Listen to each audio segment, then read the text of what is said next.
Querida comunidad, el motivo de leer, ustedes que vienen de Toledo, la palabra de Dios es por no darles a ustedes la espalda. Y lo segundo, por hacer realidad litúrgica la mesa de la palabra junto a la mesa de la Eucaristía. Por eso digo que es una nota y conviene aclarar, no sea que después en los comentarios los hagan al revés. Hemos proclamado la palabra de Dios. La mesa de la palabra tiene esa importancia tremenda. Como dice en el que hemos escuchado, en el Salmo, el canto que ha hecho Carmelo, la palabra de Dios es viva y eficaz. No es la palabra de Dios como la gente a veces, las asambleas del pueblo de Dios, y tal vez la misma Iglesia a lo largo de la historia litúrgica se ha dado poca importancia a la lectura de la palabra de Dios. Cuando la gente decía, si llego antes del ofertorio, la palabra de Dios es clave dentro de la liturgia de la Eucaristía. Y es más, como dice el texto que hemos escuchado, tomado de Hebreos, la palabra de Dios es viva, es eficaz, y es más, dice, juzga los deseos e intenciones del corazón. Esto es la palabra de Dios.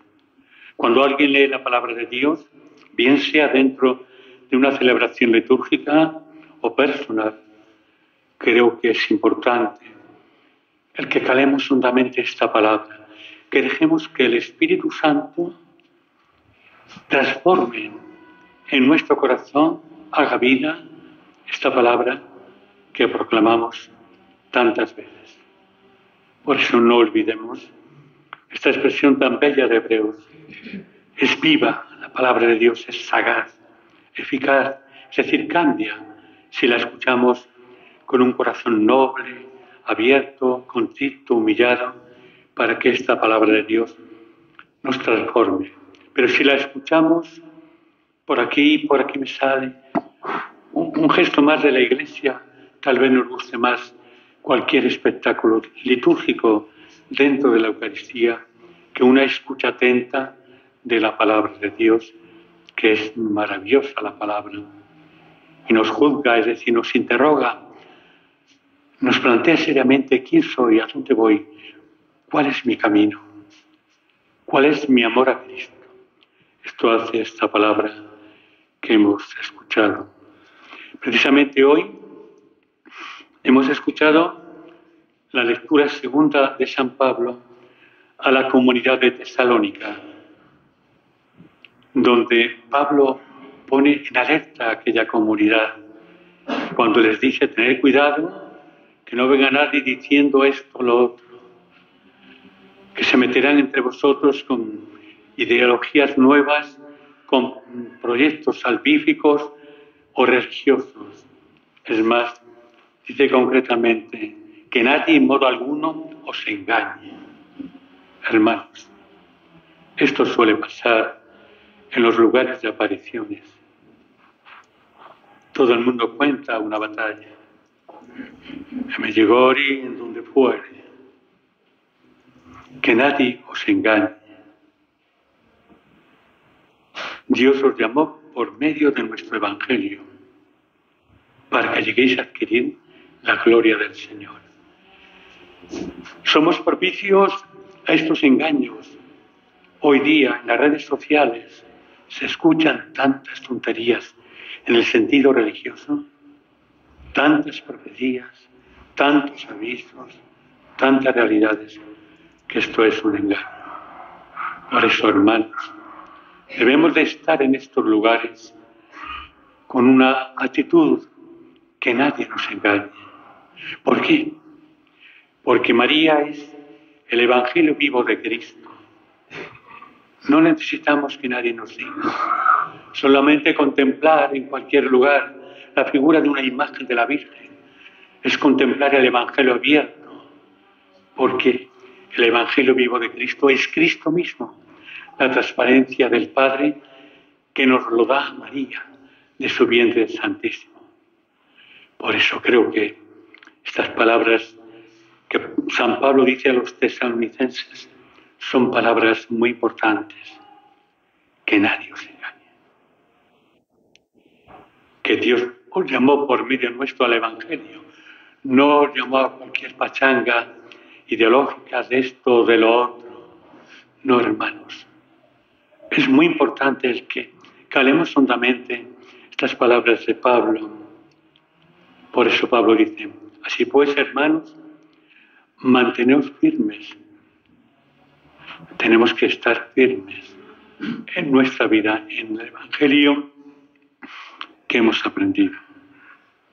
Sabéis que el tiempo actual se presta a los engaños, a las propagandas, a las programaciones, y uno se pregunta, ¿qué buscamos detrás de un engaño? ¿Qué buscamos detrás de tantas realidades? Qué pena, Señor. Si Cristo nos viese o bajase aquí y nos viese aquí, diría aquello que dijo el otro día de Natanael. Este es un israelita de verdad, en quien no hay engaño.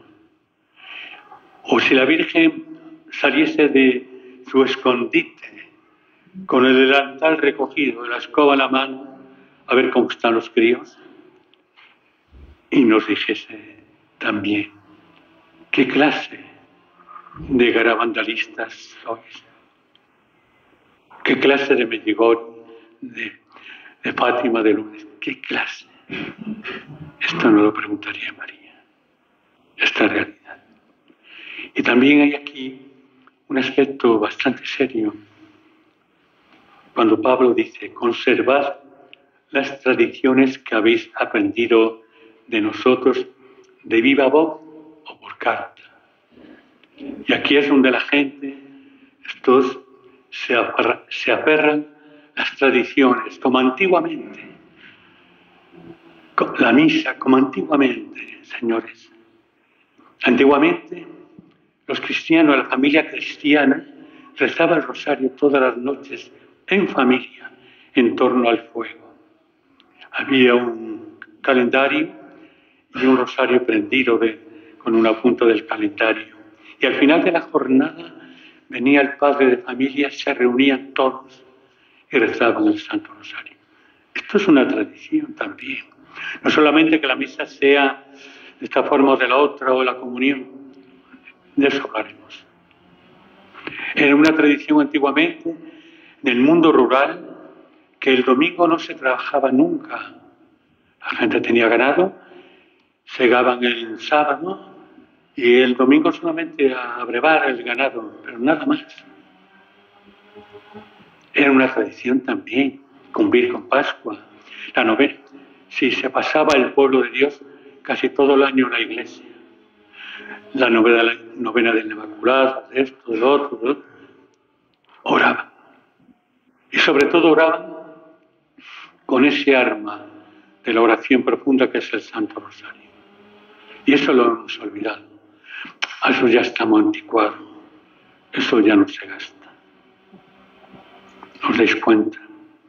Por eso esto de las tradiciones, de la tradición, debemos atinar bien a qué se refiere. Y en todos los campos de la vida. Tal vez hoy día la liturgia se ha desmadrado un tanto, diríamos, a veces. Y esto sí que es una misa de verdad, cuando oyes a la gente. Esto es una misa. Dicho por un cura de Toledo. Son gentes aquí. Tenemos que medir las palabras.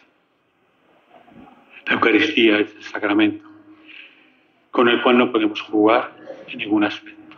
Y saber que Cristo se hace presente aquí y comprender que cuando ustedes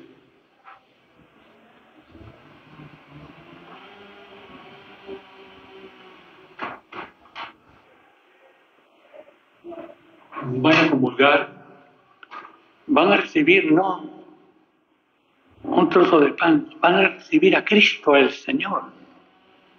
Y que tienen que recibirle con dignidad. Como dice el Evangelio, la copa limpia por dentro, porque cuando la copa está limpia por dentro, también estará limpia por fuera. Que será en la boca, que será de rodillas, que será en la mano. Hay todo una gama de realidades, pero la gama que no debe cambiar es esto, que este es Cristo, cuando es consagrado. Y que yo venga a buscar aquí no un trozo de una barbacoa que estamos celebrando. Vengo a recibir a Cristo. Y no puedo recibir a Cristo si mi copa no está limpia por dentro, con un corazón que cumple los mandamientos de Dios. Amarás a Dios y amarás al prójimo.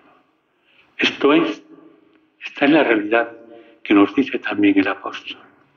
Conservar las tradiciones que hemos dicho y conservar la fuerza de la Eucaristía en un momento tan difícil. Fijaros bien, aquí la Virgen dijo un mensaje primero, que cada vez se le da menos aprecio a la Eucaristía, pero no le dan más aprecio los fariseos, ¿no? Y que cada vez tendríamos que ser muy buenos y venir aquí, al sagrario, a rezar al Señor. Y esto brilla por su ausencia. Por eso creo que este texto de la carta segunda de San Pablo a los tesalonicenses es una carta muy importante que tenemos que asumir en todos los aspectos. Alerta, que nadie os engañe, contando fábulas. Que nadie os engañe y que no olvide las tradiciones. Las de ayer y las de hoy. Las de hoy sería la Eucaristía en profundidad. De ese tema pudiéramos hablar más en privado. Y en segundo lugar, el Evangelio que hemos proclamado. Es un Evangelio donde el Señor en estos días está como atacando a los fariseos y escribas. El escriba era aquellos que sabían el pueblo judío leer y escribir, no tan bien, pero bueno, estaban preparados para interpretar las leyes, la ley de Moisés. Y el fariseo era el que hacía cumplir con exactitud la ley. Y el Señor a ambos le reprocha. Porque a veces hay letrados estos que lo saben todo y se sienten como los maestros para explicar esto y lo otro. Y hay también piadosísimos, pero que son hipócritas porque su vida no responde a la fe que tendría que responder, o su fe no responde a la vida.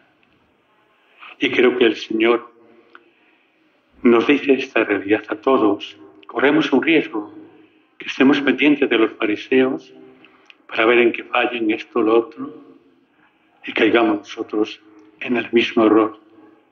Por esto, hermanos, que hoy, a la luz de estos textos sagrados tan bellos, en primer lugar, conservar la tradición que hemos aprendido.